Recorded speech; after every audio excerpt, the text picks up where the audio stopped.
Malumunuz Türkiye deprem riski taşıyan bir bölgedir. Şu anda bilimsel veriler Türkiye'nin birçok bölgesinin deprem riskiyle karşı karşıya olduğunu göstermektedir. 6 Şubat 2023 yani tam bir yıl önce büyük bir doğal felaket olarak nitelendirdiğimiz Kahramanmaraş merkezli 9 saat ara ile 7.7 ve 7.6 iki büyük deprem olayını yaşadık. Bu depremlerde 50 binden fazla insanımız hayatını kaybetti. 110 bine yakın insanımız yaralandı veya sakat kaldı. Hayatını kaybedenlere Allah'tan rahmet, yaralara acil şifalar, mağduriyet yaşayanlara da sabırlar diliyoruz. Rabbim tekrar böyle acılar yaşatmasın. Bu depremden Diyarbakır esnafı da olumsuz etkilendi. İş yerleri yıkılanlar, ağır hasarlı alanlar olduğu gibi hafif hasarla atlatan yüzlerce esnafımız da oldu. Tabii ki can kaybı olunca dünya malı düşünülmemesi gereken bir meta haline geliyor.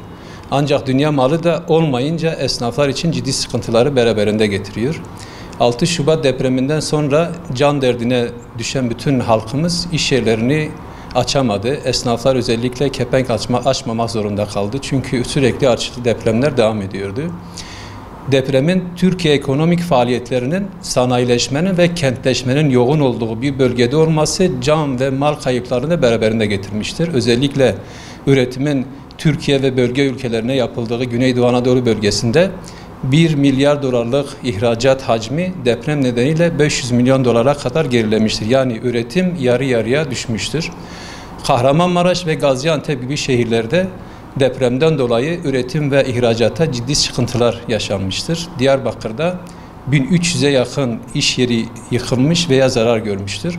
Üretim yapan fabrikalar üretim yapamamış, çalışacak usta ve işçiler depremde birçoğu vefat ettiğinden çalışacak ustalar ailelerinden de vefat edenler olduğundan dolayı ciddi toplumsal sıkıntılar yaşamışlardır.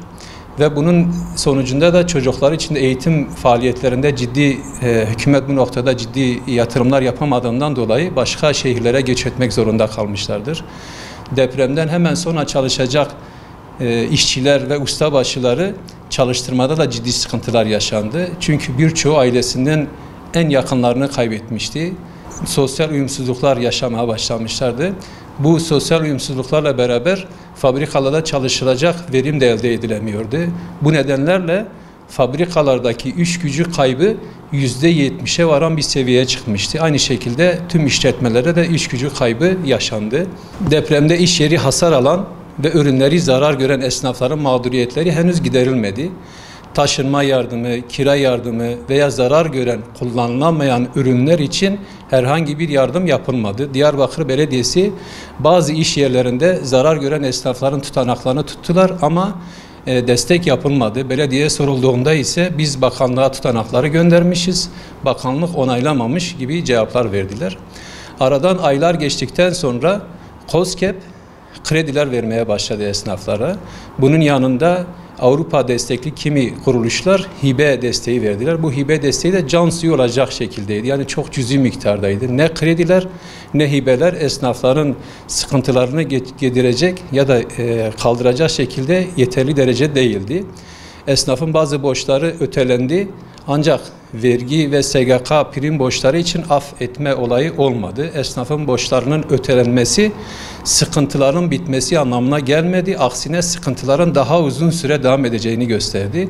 Bu süreçte iş yerini sigortalamak isteyenler veya bankalardan kredi almak isteyenlere hem sigorta hem bankalar ciddi prosedürler önlerine çıkarmaya başladılar. Bunlar da esnafların sıkıntılarını daha çok artırmış oldu.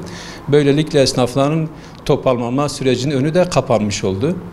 Esnaflar bu süreç içerisinde toplumsal sorumluluk ve esnaflardaki ahilik anlayışı ile esnaflar bir şekilde kendi kendileri toparlayarak işlerine yeniden başladılar.